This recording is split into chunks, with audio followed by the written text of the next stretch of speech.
సంక్షేమం ఒక ఎత్తు, ఆత్మ గౌరవం, స్వేచ్ఛ, సామాజిక న్యాయం మరో ఎత్తు. తెలంగాణ ఆవిర్భావ ఒక ప్రత్యేక ఘట్టం. దశాబ్దాలు ఉద్యమం చేసి రాష్ట్రాన్ని సాధించుకున్నది కేవలం సంక్షేమం, అభివృద్ధి కోసమే కాదు, ఆత్మ గౌరవం, స్వేచ్ఛ, సామాజిక న్యాయం కోసం ఈ గడ్డపై ప్రతి బిడ్డ పోరాటం చేశారు.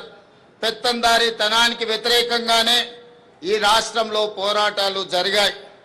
నాటి రాచరికం నుండి నిన్నటి నియంతృత్వం వరకు తెలంగాణ తిరుగుబాటు చరిత్ర మొత్తం చెబుతున్న సత్యం ఇదే. ఈ చరిత్రకు మనం సజీవ సాక్షులం. రాచరిక ఆలోచనలు, నియంతృత్వ పోకడలను ఓడించి కొత్త చరిత్రను రాసుకోవడం కోసం మీరు ప్రజాప్రభుత్వాన్ని గెలిపించుకున్నారు. ఈరోజు ప్రజల మనోభావాలకు మేము ప్రతినిధులం, సమాజ ఆకాంక్షలకు మేము వారధులం. అందుకే మీరిచ్చిన ఈ అవకాశాన్ని మేము అధికారం అని సంబోధించడం లేదు, మమ్మల్ని మేము పాలకులుగా అనుకోవడం లేదు, మీకు సేవకులుగా బాధ్యత నిర్వహిస్తున్నాం. ప్రభుత్వం అంటే నలుగురు చేతుల్లో ఉండే పెత్తనం కాదు, 4 కోట్ల ప్రజల ఉమ్మడి ప్రతినిధి అని మేము భావిస్తున్నాం, బాధ్యతగా పనిచేస్తున్నాం.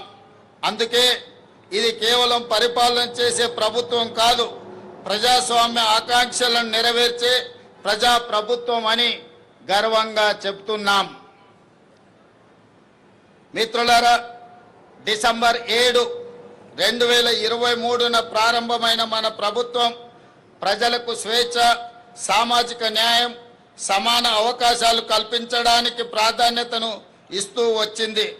రకరకాల అడ్డంకులు అధిగమిస్తూ 30 నెలల్లోనే ప్రజల ఆశలు, ఆశయాలను నెరవేర్చడంలో విజయవంతంగా ముందుకు సాగుతున్నాం. సాగు భూమి, వ్యవసాయం, రైతు, ఈ 3 తెలంగాణ ఊపిరి. వ్యవసాయం, వ్యవసాయ ఆధారిత పరిశ్రమలు, అనుబంధ రంగాల విషయంలో తెలంగాణ నెంబర్ 1గా ఉండాలన్న లక్ష్యంతో, రైతుల జీవితాల్లో గణనీయ మార్పు తేవాలన్న సంకల్పంతో తెలంగాణ రైజింగ్ 2047 విధాన పత్రంలో ప్రాధాన్యత అంశంగా తీసుకున్నాం. ఈ విజన్ డాక్యుమెంట్ కేవలం కాగితాలపై ఉండే అక్షరాలు కాదు, ఆదిలాబాద్ నుండి అలంపూర్ వరకు, ఖమ్మం నుండి కొడంగల్ వరకు హరిత తెలంగాణను ఆవిష్కరించే ఆలోచన. ఈ లక్ష్య సాధనలో తెలంగాణలోని ప్రతి రైతు కూలీలే సారథులు. దీనికోసం ఈ విజన్ డాక్యుమెంట్లో రూరల్ అగ్రికల్చర్ రీజియన్ ఎకానమీ రేర్గా అభివర్ణించి అభివృద్ధి చేసేందుకు రూపొందించిన పత్రం ఇది. రైతులు కేవలం పంటలు పండించడమే కాదు, వ్యవసాయ ఆధారిత పారిశ్రామికవేత్తలుగా తీర్చిదిద్దే దిశగా ఈ ప్రణాళిక ఉంటుంది. అగ్రికల్చరల్ ఎకోసిస్టమ్ అభివృద్ధి చేసి రైతులను